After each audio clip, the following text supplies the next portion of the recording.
Hi, ഞാൻ Sunitha Satheesh, certified life coach, student success and parenting coach. എല്ലാ ആഴ്ചയിലും ഗൂഗിൾ മീറ്റിൽ ഫ്രീ വെബിനാർ ഞാൻ കണ്ടക്ട് ചെയ്യുന്നുണ്ട്.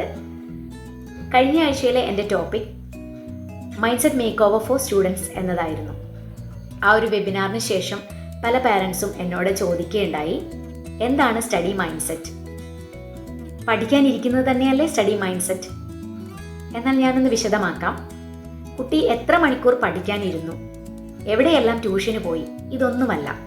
സ്റ്റഡി മൈൻഡ് സെറ്റ് എന്നത് പഠിക്കുന്ന സമയത്ത് കുട്ടിയുടെ മൈൻഡ് എങ്ങനെ വർക്ക് ചെയ്യുന്നു എന്നുള്ളതാണ്. കുട്ടിയുടെ ഏറ്റവും നല്ല പെർഫോമൻസ് കാഴ്ചവെക്കണമെങ്കിൽ കുട്ടിയുടെ മൈൻഡ് പീസ്ഫുൾ ആയിരിക്കണം, ഒരു സ്റ്റേബിൾ മൈൻഡ് ഉണ്ടായിരിക്കണം. അതുപോലെ തന്നെയാണ് അവരുടെ കോൺഫിഡൻസ് ലെവൽ, ക്ലിയർ ആയിട്ടുള്ള ഒരു സ്റ്റഡി പ്ലാനിങ്, ഇമോഷണൽ സ്റ്റെബിലിറ്റി, ഒരു സ്റ്റഡി റിതം, ഇതെല്ലാം ചേർന്ന് വരുന്നതാണ് ഒരു സ്റ്റഡി മൈൻഡ് സെറ്റ് എന്ന് പറയുന്നത്. ഈ വിഷയത്തെക്കുറിച്ച് ഡീറ്റെയിൽ ആയി സംസാരിക്കുവാൻ ഡിസംബർ 17 ബുധനാഴ്ച രാത്രി 8:30 ഗൂഗിൾ മീറ്റിൽ ഒരു ഫ്രീ വെബിനാർ കണ്ടക്ട് ചെയ്യുന്നു. ഇൻട്രസ്റ്റഡ് ആയിട്ടുള്ളവർ ഇത് പ്രയോജനപ്പെടുത്തുക. Thank you.